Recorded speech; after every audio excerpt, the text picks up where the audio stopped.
Phoenix. Today we're joined by a very special guest, Perry Farrell.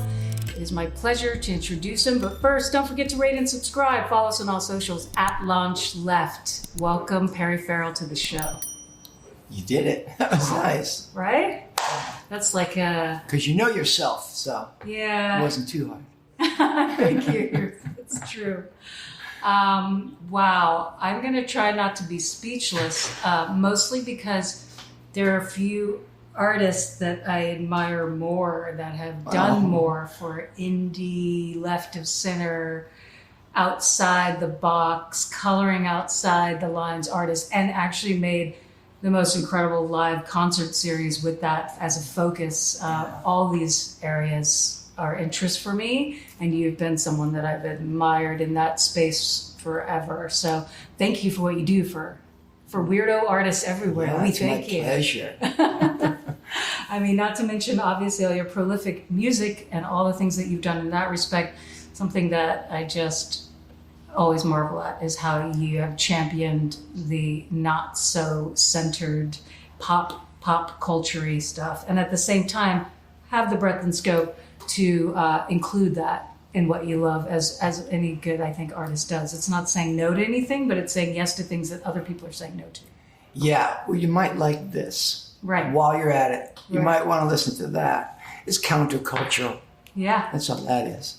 Yeah. Isn't it wild to you that it? I feel like you were the first to really do that in a big, broad, what became very popular way in music. There really wasn't that happening like the not at the big moment. fest. Not at the moment, but I wasn't the first. You can go all the way back to Abraham, who was throwing parties around Egypt back in the day, to get his wife back.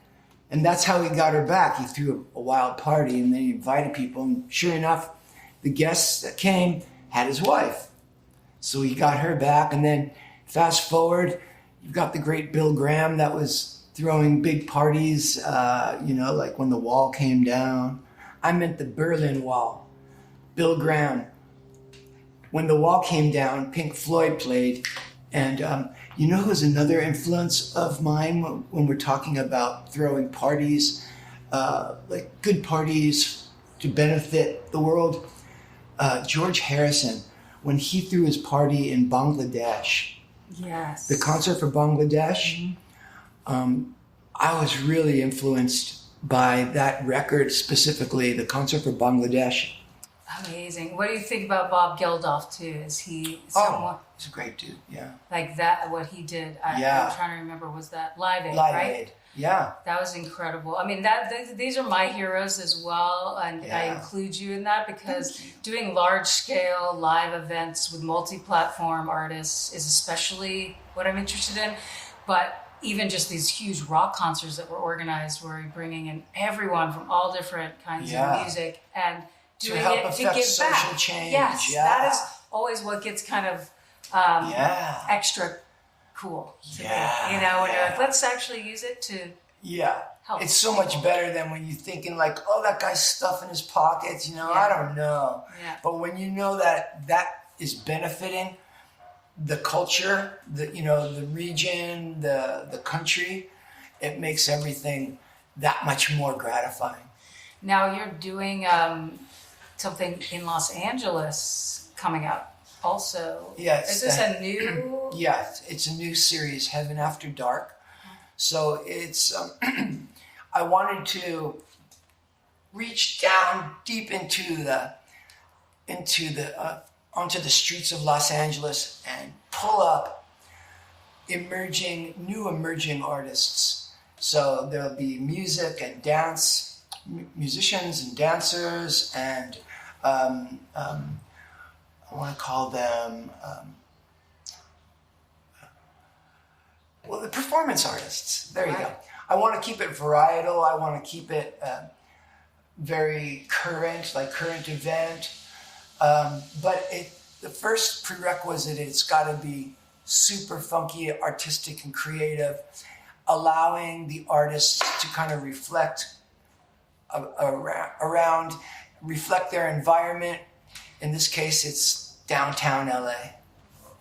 all these things we're sharing are things that, I've had a passion about myself, but watching you do it and build to scale the way you do is marvelous. Do you have a hand in every show that you do? Are you involved all the way through, or is there some areas that you mostly like to work on? Well, yeah, my favorite area is the music itself. Mm-hmm. I like to build the party, but I'm also thinking about, programming in the sounds. Yeah. So the secret recipe is it starts with great music, because music is almost like the message, and people will come to hear that message. And if it's a great message, if it's a groovy message, if it's a powerful message, sensual message, then you get certain I don't want to say clientele, but you get a certain, clientele. People that will come they're attracted to that sound, that particular sound. So if you keep it super creative, you'll get all these super creative people. You got to make sure, though, that the sound is cool. Yeah. Yeah. No, curation is a huge part of anything feeling true, I think. If it's just a free-for-all, you can't guide it in anywhere or feel connected to it. Or I don't think the audience if it's just for money, then that's what the party's going to feel like. Right. This is just for money, which that's cool, but honestly, money bores me. If the musicians are the ones sending out the message, not the politicians, not the news media. I mean, there's necessary components to our society, of course, but I like it when the musicians and the artists are sending out the message, because it's the most exciting, interesting, and honestly eye-opening message that you can get.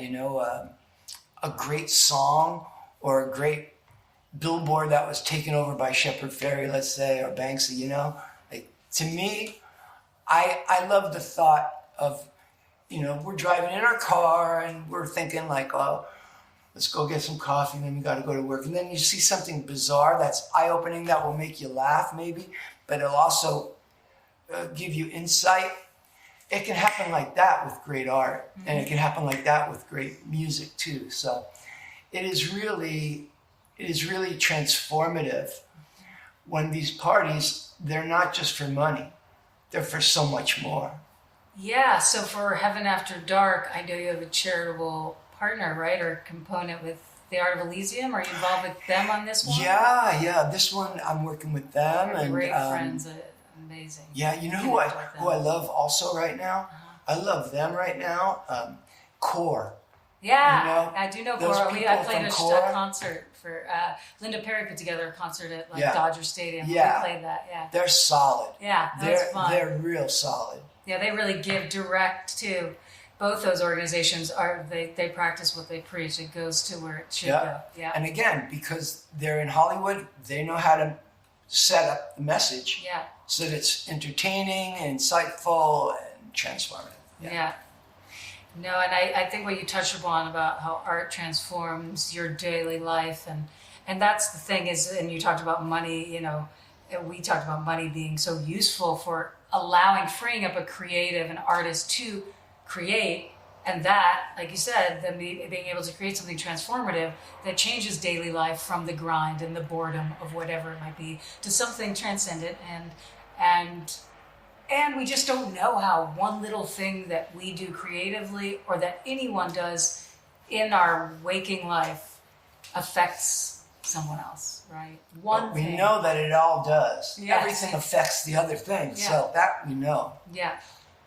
But the level at which one sentence, I've had people say things to me that forever kind of helped me guide a certain way or make sure not to go that way. Whatever it might be, you realize we are so there's so much interdependence, and nobody is there an island. We all connect, and we're all sharing space together. And without this sort of attention on creative and allowing artists to be who they are, and I think that's what, to me, left of center and funky weirdo art. Let's let our creatives be creative. That's what I'm attracted to. Is as opposed to trying to silo you're an artist, this is what's popular, do this. Or you're an artist, I would not recommend that. So I've got 2 young boys that are becoming, they're young artists, musicians. And one of them right now is trying to get in a band. The other one's not quite even ready for a band, but one's interested in getting in a band.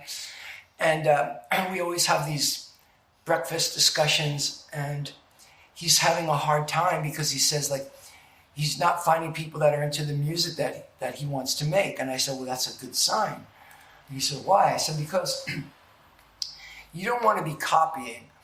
I used Jimi Hendrix as an example. I said, look, there's Jimi Hendrix he was such an original, right? And then there's people that came after Jimi Hendrix that kind of sound like Jimi Hendrix, but Jimi Hendrix is up here. He's the originator.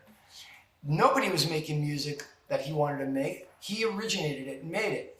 The second guy isn't even close. By the time the 10th guy or the 25th guy copies Jimi Hendrix, nobody gives a shit. Yeah. So I told him, don't copy anybody. And what I like about my son, I'm not trying to brag about my son, but it's just in the discussion. Yeah. His music is all original. It just comes out of him. He's not trying to make like Cookie Monster music or trap music. He likes it, but I told him, because I see his friends, they're trying to kind of conform into the silo that you said. Right. I said, it's going to take you longer because you're not offering them the brochure like, oh, you can have the Cookie Monster song, Right. So it's going to take you longer. You have to find people that are more interested in the journey of originality, we'll call it, that journey of going off and just trying to do something original. But eventually, you get to be up there.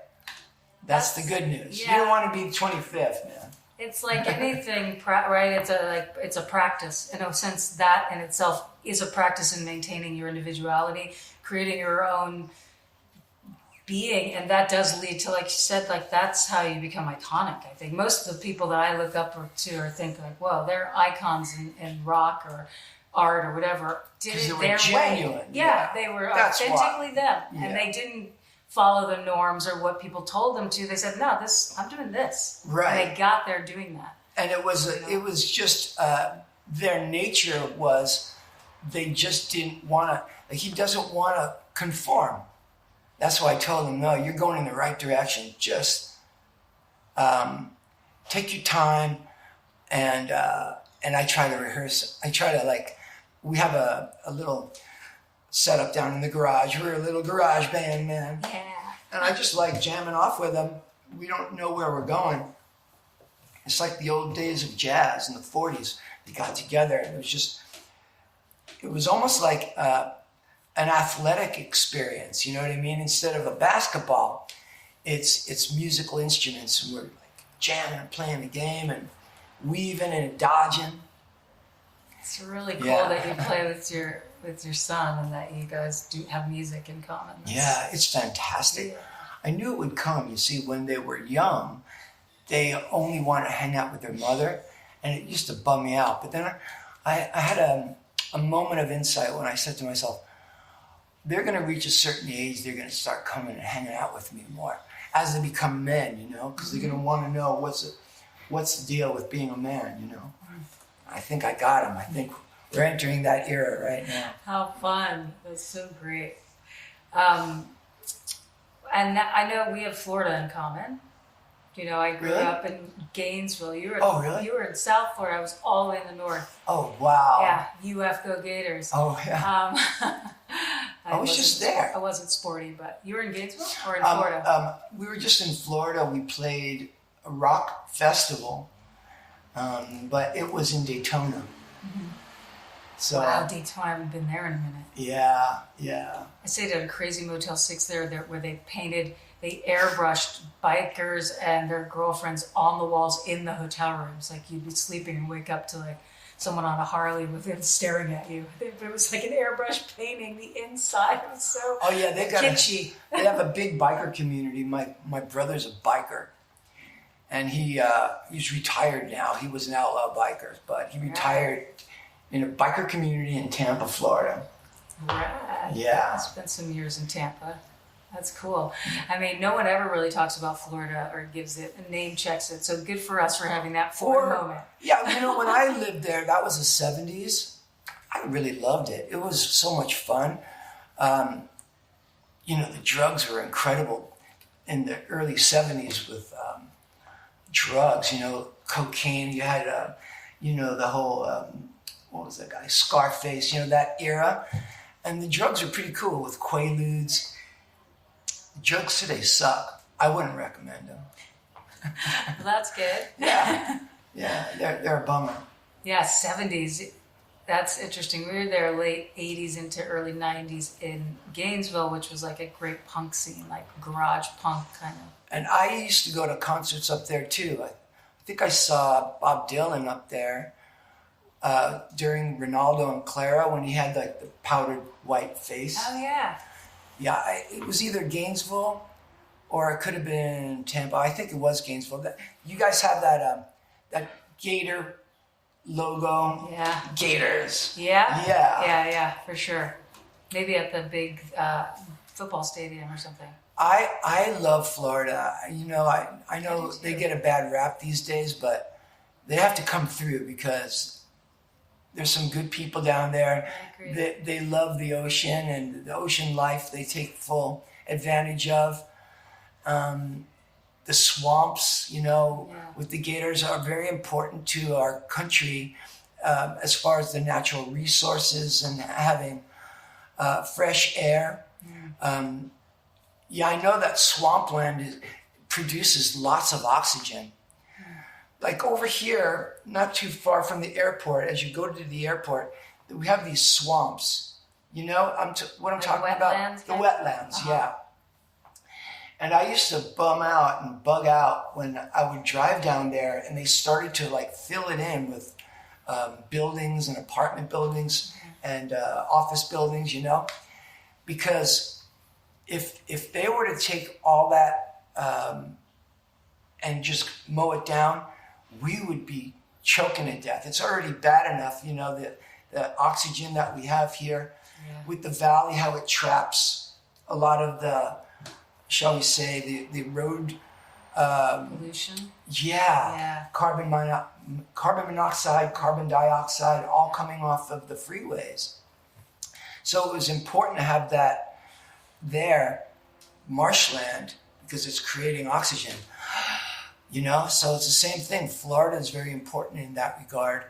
It's also very important because it's kind of like you have a hurricane situation that is starting to become more and more active, shall we say, over the years because of global warming. Yeah. You're having these crazy hurricanes almost every year. It gets worse and worse and worse. So in a way, I like to look at everybody wherever they are living as keepers of that area. So I look at the Floridians as keepers of the coast over there. And the Floridians have to be active, you know, they have to be active socially, politically in helping to keep global warming in check and doing something about it because they are very affected by it, you know? Yeah. Yeah, I mean, here too, it's an interesting time we live in for sure. Yeah. You like other art besides music? Yeah. Yeah. I love art. I just love art because, as I say, even if the message is like not quite clear, like what is that saying to you? So what does that say? I was thinking like the inside of a whale stomach was my first thought. Really? And like ambergris or something. Yeah. What about, then it's next to a pink Christmas tree, but it's got a Star of David at the top. So what does that say? That's saying equanimity in spiritual faith. Yes. Yeah? Yes. Whoosh. Yeah. Awesome. This piece, what's up with that? That I'm still so moved by because I don't know how it's doing that. That's not really in the wall. There's not really a Right. cavernous hole, right? You know, It's so mirrors. I saw this the same time I saw that. I bought both pieces. This has to be installed in the wall. I actually had to make the wall. So the wall had it's a fake wall now, Okay. and it's done with lights and mirrors, Okay. right? Typically, but I call it the pipeline. It goes on forever and ever and ever, so you can just kind of dig the sense of infinity that we're existing in. Yeah. Gosh. So I know you said you were on Howard Stern recently, and my guess is that he asked you all the sort of like all the questions about your music and art, and So I just always like to have this be a conversation between people about whatever comes up. I don't tend to be very trivia minded, but if there's something you wanted me to expound on specifically, or for me to ask you so you can answer. But that is the question. I am curious to know, what are you interested in these days? I don't know if you know much about LaunchLeft, but I'm guessing you do know. No, time to fill me in. Oh, really? Yeah. Okay. So, LaunchLeft is an alliance of left-of-center artists, a space for art and activism. Alliance, cool. Yeah, where we encourage well-known artists to launch emerging artists. That's what I'm into today as well. Unity. Yeah. I wanted to talk about unity, Great. bringing people together, and how to do that, and what could be the repercussions of doing that. I love it. That's right up my alley. So between that's what we are as an alliance. Cool. We have this podcast, we have a music label, we have a cabaret show. You do? Yeah. Oh, wow. Yeah. So So we're kind of kismet things going on. That's why I was like, wow, Heaven After Dark. So I can help you. I can give you a little inspiration. I'm ready. On your journey. Yes. So I study prophecy. I study mysticism to get kind of like almost like a bounce back referencing the past, and prophecies, which is the future, to find out how to balance myself in the today and in the moment, right? And right now we're going through, the mystics say that we're going through the age of redemption. It's a very heavy age, and it's a very heavy topic. So basically, what is redemption? Well, it's kind of like, it's the cat who can get back off the mat and get up after he's been knocked down. So it's the comeback. It's really cool, right? And the way we go into the future now, where we are with redemption is, redemption requires forgiveness, and it requires kindness. Where am I going? Almost had it. So, forgiveness. So we have to find ways to be forgiven and forgive others. And if we can do that, man, then this age of redemption is going to go crazy. It's going to be, but what does it require? It requires unity, and it requires people engaging. I don't want to say confrontation, but yeah, we're going to have to do kind confrontations. To some people, just say kindly, you can't do that, or kindly quit doing that. And then to others, would you kindly do more of that? Yeah, right. Modeling the behavior of kindness to whoever you come in contact with, right? Yeah, that is known as, paragon. Becoming a paragon of peace. I love that. Do you know what a paragon is? No. It's becoming the embodiment of something or someone. That. So I like to consider I am a paragon of peace. I want to become the living embodiment of peace. So I become the living embodiment of people that stood for peace. And so that's what I like to study. Oh, that's so cool. Do you have a specific spiritual practice or? Well, I study Torah all day and all night. Wow. And then I branch out. I could dig the Quran. I could read New Testament too. I'm not opposed to the Gita. I'll read any of it. I will read Buddhism. Yeah, I like to leave all that stuff around the house. Just take a peek. You can learn from each other. Mm-hmm. Absolutely. Yeah. Well, that's a huge part of LaunchLeft too, is this idea of kindness over competition in art. Because, culturally, we've been made to be competitive, but that's not necessarily our natural state. As artists, we want to share and create together, but sometimes we get pitted against each other, like who's going to get this gig, and then they get it, you got to hide the other person, and so we're encouraging the opposite. It makes it, I want to say the word, it makes the situation ugly. Yeah. And it doesn't need to be that way. The mystics say that in the era of redemption, that there will not be competition on the level that it was previously. All right. Just your point. Yay. And because competition, here's a song that I'm writing. The song is called Everyone's a Winner. So you got to make it you have to make the world a place where everyone wins. And that's how you transform the world. If you have one winner and one loser, the world doesn't really evolve much, because there's always that loser now that feels bad and wants to get revenge. Right. Or wasn't gratified, or was repressed. So there's room for everyone to win. There really is. That's what we have to figure out. How do we make this a day where everyone wins? If we can get to that spot, we're in. And I think it may have something to do with what you were sharing before about modeling kindness.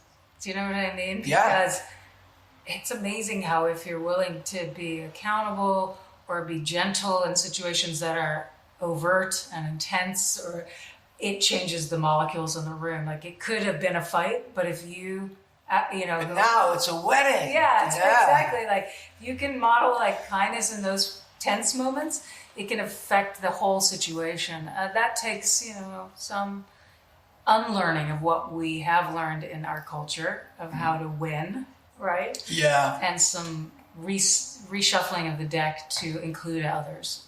And that's not prevalent.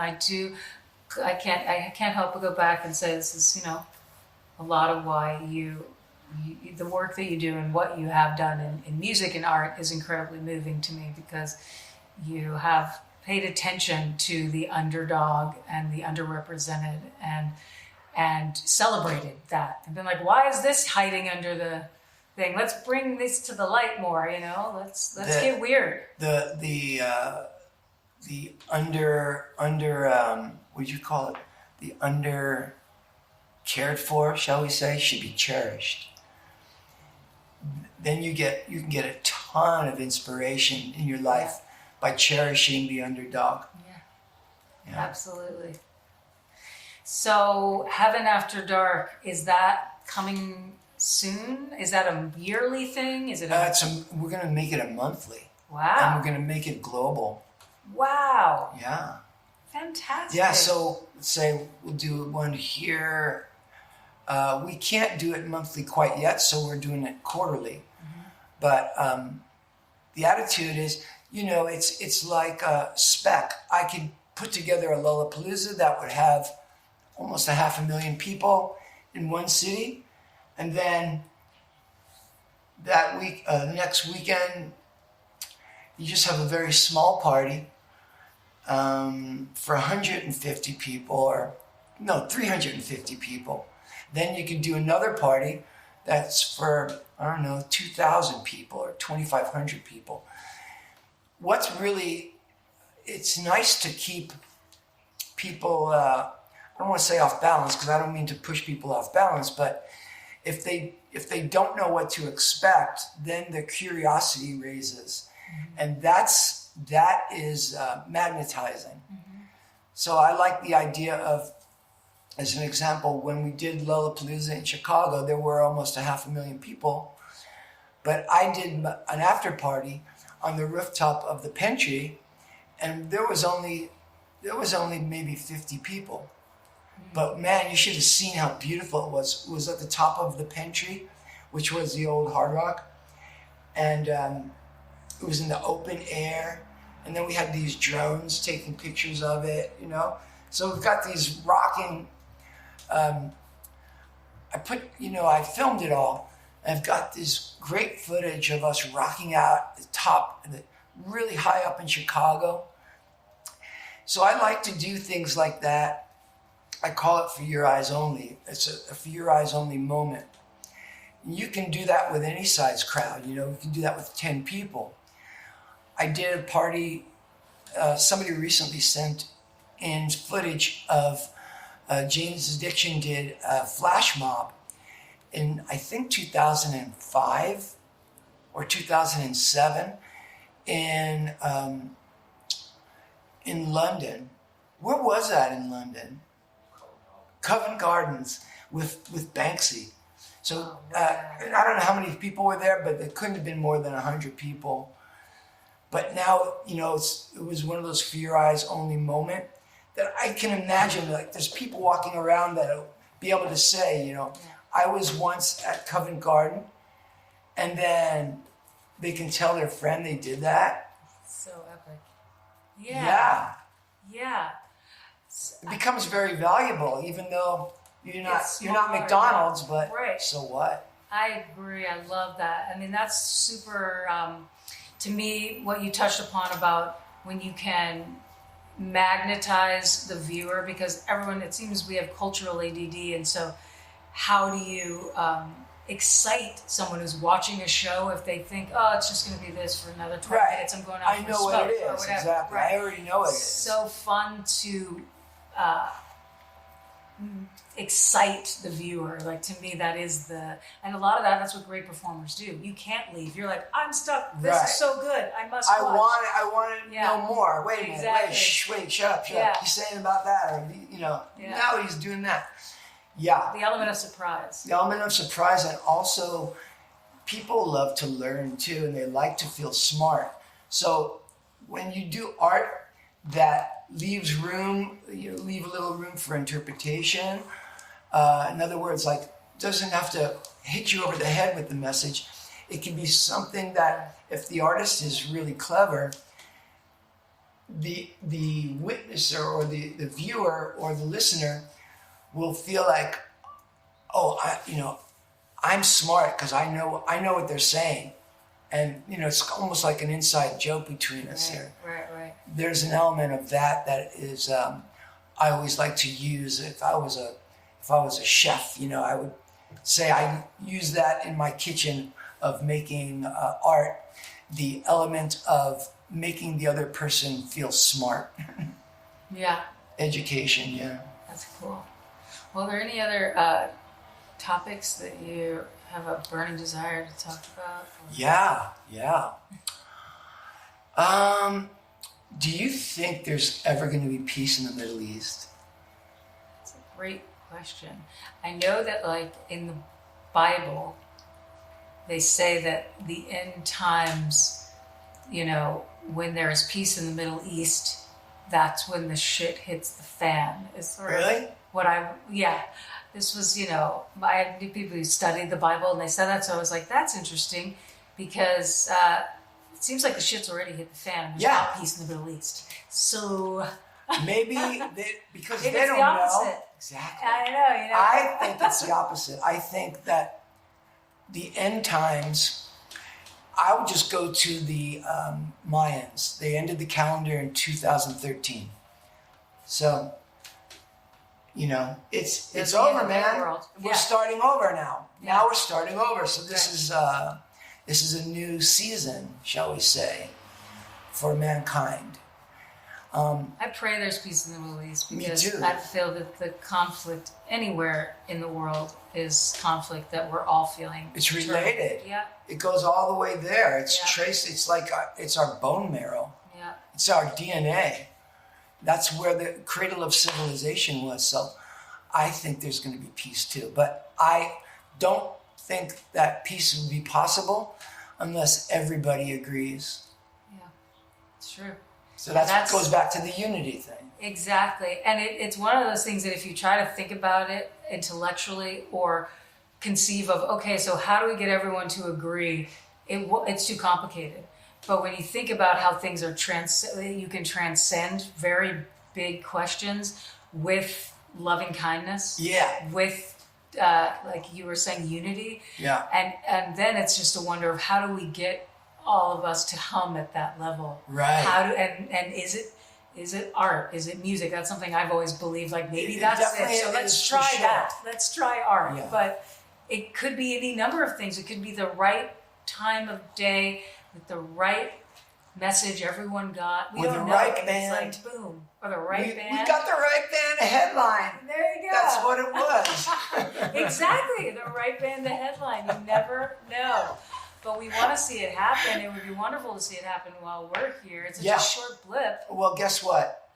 You know what? I'm going to try because I don't want to. Yeah, this is my shot Me too. of life. I'm going to shoot for it, man. Yeah, absolutely. Yeah, this is our generation's. It's our time. Like those guys, they had their shot. They didn't do it. Yeah, that's at least setting up the next generation. But it'd be nice to be here while you see it unfold. You know. If we could do it, just imagine what a good thing we've done for everybody's kids. That they can now live in a world where people are jiving with each other and celebrating their cultures and celebrating their nation and welcoming each other. I think really the world can be saved. I know you were saying that you don't want to get too intellectual about it, but I'm going to just lay it out. No, it's about tourism. Is it? Yeah. All right, please expound. Okay, so, look at it like you're welcoming people into your town, and you're going to throw a party, or you're going to have these restaurants and hotels and nightlife things to do. People want to come and visit you. And that's what makes the world go around. And, you've got the travel agencies are all working. They're all making money. And let's just use the Holy Land as an example. Wouldn't it be cool if it was at peace? Then everybody would want to go there. It's like the ultimate travel destination, right? Everybody wants to go there, but they're just not down with the fighting. Yeah. And that's why I say the ugliness of it. It's just an ugly thing. The heart just finds it repulsive. Mm-hmm. That's not what the Holy Land, that is not what the Holy Land should be or could be. I mean, what the Holy Land could be, man, it could be the ultimate travel destination. I like that. Yep. So, again, around Lollapalooza and Heaven After Dark and these event experience concerts that you build, how personally involved are you with them? Well, I just know that around 9 o'clock, I don't want to really do much with my head. So after 9 o'clock, I'll usually lock my door and my last guest will leave by around 10.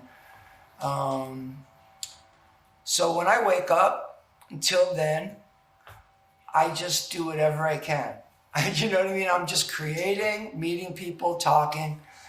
And if it's talking about Lollapalooza that day, I just talk and I help as much as I can. But again, the idea of the collective, it must be that way. It cannot be one person, because the problem with that is, number one, that one person were to die, let's say, we're all fucked. Yeah. That's why even a person as great as one person, it could be Moses or the Messiah or Jesus, the way it's going to work is through unity and cooperation. So I just work hard as I can. I take breaks to piss and eat, and walk my dogs. Do you like to bounce around things like, I'm writing a song, okay, let me answer that email. Well, I do. It's pretty much structured. My day is pretty structured now, in that I know that the better part of my morning is for a breakfast and working out. Then the afternoons is for business, and then after 4 o'clock I go to music and creativity and art. Yeah. are you so stoked that this is your life? Yeah. I bet. Yeah, that's why. That's why I tell you, man. I put these things in front of me that I want to inspire myself. So I've got this new saying. You ever wake up and you feel like shit? You don't think your life's going anywhere. But then you've got all these ideas about what you would like to see the world become, and you want to contribute and participate in it. So I say to myself, come on, it's going to be fun.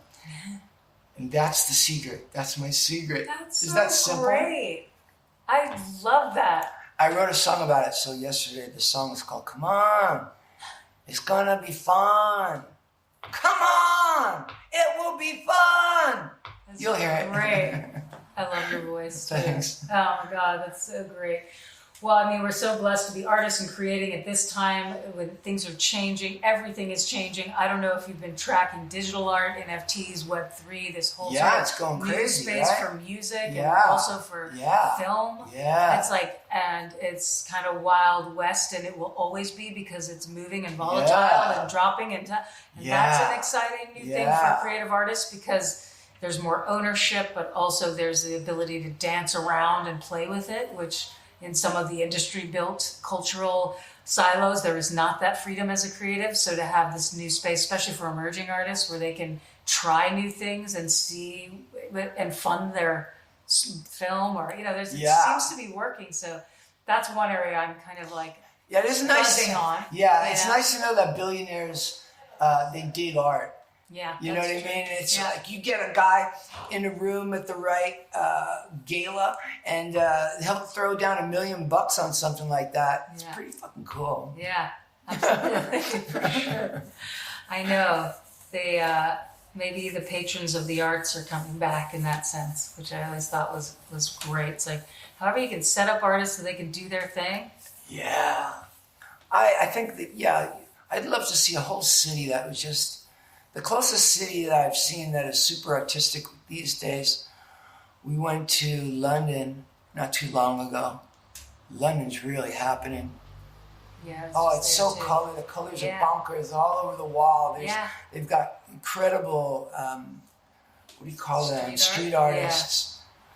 I brought my boys there, and they just, I just love watching them transform into these Londoners, My young boys. So sweet. Well, I just appreciate your time and what you do in the world. Thank and you. Your music and art, your festivals, what's coming up, Heaven After Dark. That's July 7th, I believe, here in LA. And then I'm sure we'll be seeing it more, as you said, quarterly or monthly. Yeah. If there's anything else you'd like to share, I don't want to keep you. No, I mean, we could do it again. Yeah, exactly. So just thank you for spending the time with us. And my pleasure. It's great to meet you. Really, really happy to meet you. Have a great rest of your day. Thanks. Let me do that one more time. Me and my wife have the funniest, we do this sometimes. It's funny to shake hands like that. You rock. Thank you. LaunchLeft aims to create an intentional space that highlights and empowers all artists for whom radical creativity is not a choice, but a necessity. LaunchLeft begins with music, but its ultimate aim is to launch left-of-center artists in all creative fields.